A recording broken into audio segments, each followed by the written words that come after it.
Hi, Muchismo Eugene. Welcome to another video from Exit Strategy. Appreciate everyone tuning in. First day of the year, let's get it. Thank you, all the subscribers and all the ones who view anything and everything I have to say. I appreciate it. Just want you to know that. I don't say it often, but I appreciate it. Subscribe, like, and share the video and the contents. If there's a video that resonates with you and you think someone would benefit from it, share it. I want to talk to you about how the narcissist forms a peace pact with you in order to keep you trapped and silent in the relationship.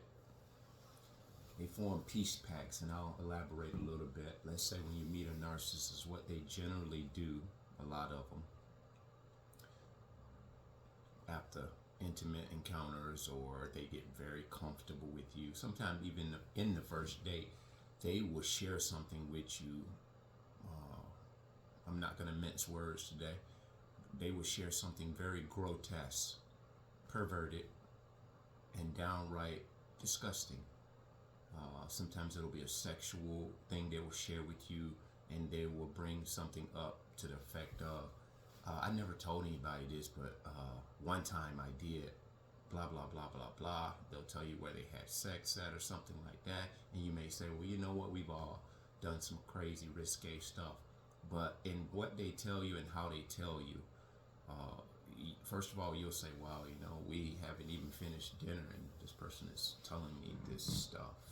What they're doing is they're trying to temperature check you. They're trying to see what your tolerance is. And based on your body language, they know you feeling them. They know you got the hots for them, him or her. And so they apply pressure on the gas pedal because they assume, and they're pretty much always right when they assume, because they're masters at observing you and what makes you tick. Let's say, like we say, they know when you're thirsty and whatever their charm is working. And so what they're gambling on is the fact they can tell you this, and how you reciprocate or respond will determine to them whether you can both be responsible with their little ugly secret, and it will both entice you to become comfortable enough to tell them something. So it's a give and a take, but they're takers. So this is a ruse. They want you to, in actuality, let me see if my monitor's on. Yeah, sorry. I have to make sure, because the volume has been terrible in 24. We want to go out doing things right, or not go out, come in doing things right, so you guys can get good videos where you can hear me. And a lot of times my volume, my voice goes down when I get very relaxed, and you'll hear my voice go very, very low. And I'm attuned to that now, and I promise I will be mindful of that. So they are doing this peace pact exchange. So I just told you something crazy, you're going to tell me something crazy. Now, in the normal scheme of things, this is something that we all tend to do once we get comfortable with one another in a relationship, friendship, or whatnot. We begin to become trusting. And so we share things not as intense as this scenario right there. And a lot of times it may just be impulsive, that we may share something that's a little over the top. But normally it would be within a long period of time when we establish a friendship and a trust with this person. Almost like a brother. We trust him like a brother or a sister. And so what this narcissist has done is giving you something, and it's the truth, more than likely. And it's not that far removed that they've done this. This could have been something that they did last week or last night, and they give you the impression, they don't really say it, but they give you the illusion that it was something that's so far removed, or it was so far distant in the past. And so you may think of something you did that is actually way, way, way years ago. And so what they're doing is they're capitalizing on this, because this is something that's vital to what they're going to use in their smear arsenal once they devalue, well, they're smearing you when they first meet you. They will use this information not shortly after this, maybe weeks or days after, and they'll begin to chip away at your credibility, your ethical standard as a human being, and they will begin to share this stuff little by little to people that they are going to use as their minions to leverage diminishing your character, if you understand what I mean. So this is a part of the peace pact. And then you will have a friend or a narcissist once they share things with you, and let's say you're out and about and this is a friendship thing, not so much a relationship, say girl friendship. This narcissist female will go in a store and she will steal something, and she will look at you and you will look at them and say, why are you taking that? And they'll be like, don't worry about it. You took stuff. You remember you told me that, which you used to do.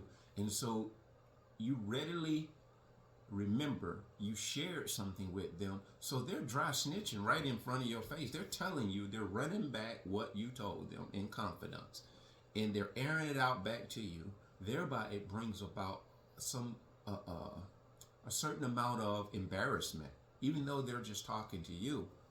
And that embarrassment, unbeknownst to you, secures the peace pact, the silent pact that, or the blood pact that you and them share. So now, as ethical as you are, you don't live the way that you used to live when you told them that story, but they are yet still living foul, filthy, no good, disgusting, doing things, cutthroat, backbiting, and they begin to demonstrate you all the unethical, uncharacteristic things that you don't share with them in common, because you've changed, you've grown, you've matured.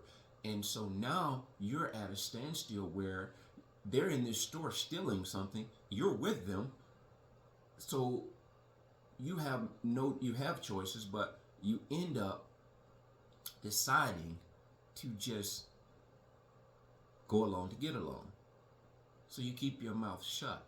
And a lot of times you'll end up, security will call, or security cameras will catch them, and you'll find yourself in that manager's office waiting on the police to come, and you had nothing to do with this situation. But on camera, they see you talking to them and interacting, but they don't realize you're actually trying to convince them that that's not right. But you end up in that office, and they're talking, the managers and the police officers are talking amongst themselves, and you're sitting there thinking, man, how did I get myself involved in this? You didn't get yourself involved in this. The narcissist got you involved in this. And they didn't get your consent. And so that's another situation or scenario. And the dinner thing I was telling you, they will tell you something disgusting that they did.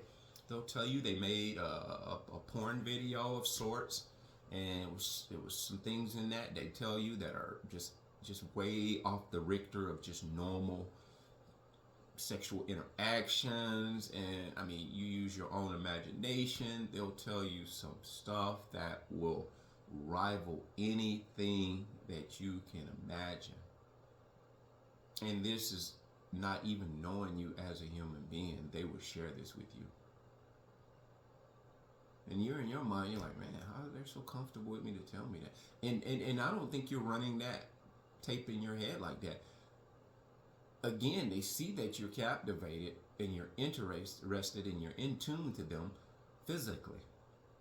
And so now they believe they can drop this on you. And when you guys part from that first date or dinner, you go home. And if you're a man, you go home and you go like, you're basically thinking about this and reminiscing about this conversation. And this is something you would not repeat to anyone else. But you're thinking amongst yourself and you're saying, wow.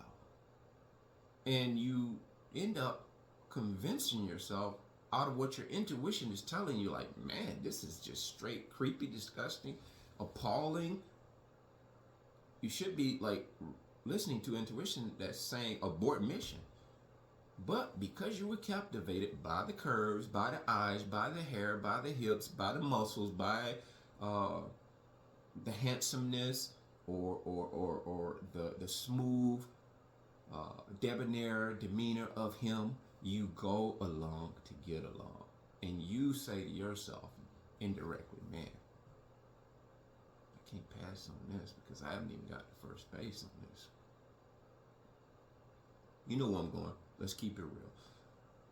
You're talking yourself into things that you should be allowing your intuition to talk you out of.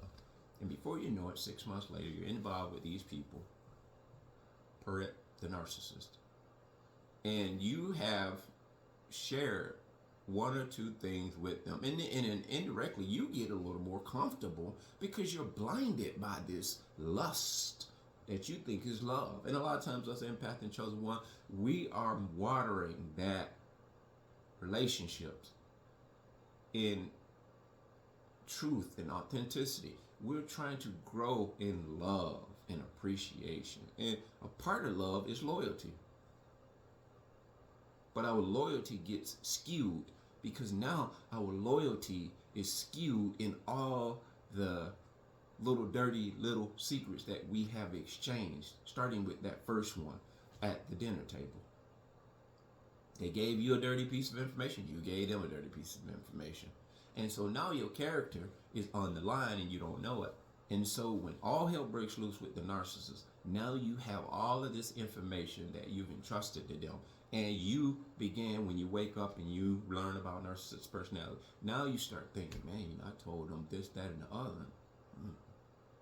It's not a matter of, I hope they don't tell. It's a matter of, well, I wonder if they still remember that. You don't realize they probably told somebody like a day or two or a couple hours after you told them. They've gotten on the phone with friends of theirs, unbeknownst to you, and they've just like, they done ran it back. And they will say something like, I was talking to this guy, I met this guy and I might date him and he was telling me some blah, blah, blah. But they're not saying that. They initiated that disgusting conversation.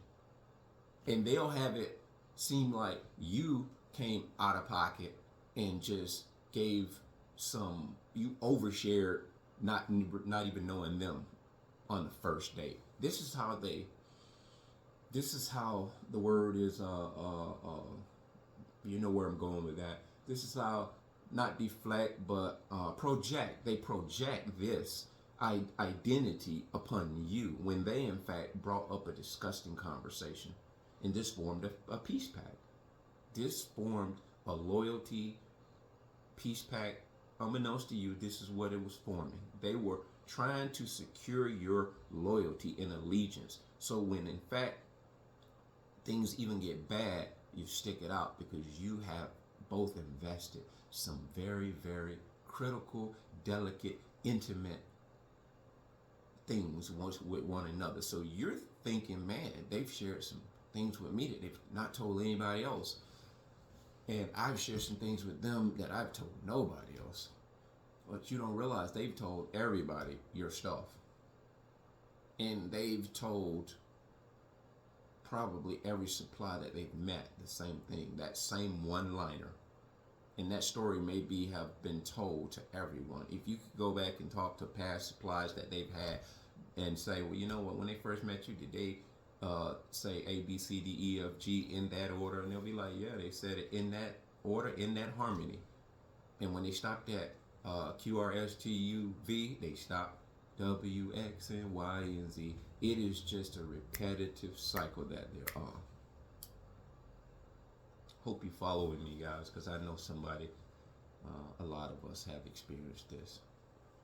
And so me being as transparent as I am, what makes me such a bad candidate for this victimhood that the narcissist tries to attach to me as a person is because I'm very verbal, I'm very engaging, and I'm very transparent.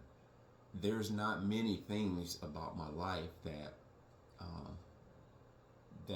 I feel like I'm so overtly embarrassed about that I would not dare share with someone, because I don't brag about it, but having the fear of God in me and having a healthy relationship with God, I know what Scripture says. A lot of us, we walk in shame, we walk in sin, we walk in the discretion of nobody's not going to know. I'm never going to tell anybody. But God sees everything. And once you understand that God sees everything, He knows everything. He knows your thoughts before you think of them. And so this is a leveraging tool the narcissist will use to become both attached to you and form a peace pact. And in essence and in turn, create loyalty from you. There's a couple of more scenarios I could use, like I told you, they steal and they'll do somebody dirty, they'll shortchange somebody, they'll take from a register, and then before you know it, you're a co-conspirator to it. And just because by association, a lot of times when they go down, they'll take other people down with them, and indirectly, you know about the dirty dealings of them, but you didn't sign onto it per se, but having knowledge of it. And a lot of times we'll find ourselves being brutally honest even when we're being interrogated, when in essence we should play stupid, but we don't, because we're authentic, we're truth tellers. And sometimes we even catch a time. We get time for a situation that we really had nothing to do with, just because we know of some of the critical details of what they did. And so that being the case, everyone would be in jail if walls could talk, because we all know something about something that somebody did. But does that make us guilty of that thing that they did? And so society plays this. They play this game. They play you. A lot of times you end up in a situation, man, and because the narcissists don't want to go down by themselves. Their whole ideal, their whole mindset, they know that they're doomed, and they want to take everyone and anyone they can with them, good souls and all. You don't even have to be a dirty, mudslinging type person. They'll meet the most angelic soul that you ever want to meet, and you would give them your right arm, your left leg, both eyes, and they would send you to the wolves just to look at you on something very petty. So I wanted to share that with you guys, man. Going into this new era of life, let's be conscious of this. When you meet a narcissist and they begin to share, now that we are awake and aware, when someone begins to share, even if you don't even know, and they're not indicated as a narcissist, if a person begins to share some really, really intense, over-the-top details in the first setting, and they become so comfortable with you to share some things that most people wouldn't otherwise share, resist the temptation of reciprocating that with your story. Be a casual observer, be a listener, and I wouldn't even inquire to them to share more, give me more details, because what they'll do sometimes, they will finger feed you. They'll give you finger snacks of the situation, thereby hoping that you become so curious. They'll give you bits and pieces of the story, having you say, well, okay, and then they'll stop and go on and change the subject, having you tell them, hey, well, finish that story you was telling me, because they see the curiosity in you, and they want to, that lets them know that you're ripe for the picking, because you're so inquisitive. You care about that disgusting conversation, but you really don't. But you do and you don't, because you don't like to have unfinished conversations. Who does? That is what the narcissist does. They're cutting and pasting conversation. They really cannot have a wholesome, continual conversation, unless, of course, it's about something that they've done or someone else has done, and they pretend that they've done it. They can take someone else's story and they can give you the illusion that they are consistently telling you a story that belongs to them, but it's someone else's story. I don't think the narcissist has ever done anything good that they can sit down and form a whole conversation about. So, you get the point, my guys and my girls. Be well. That being said, bless.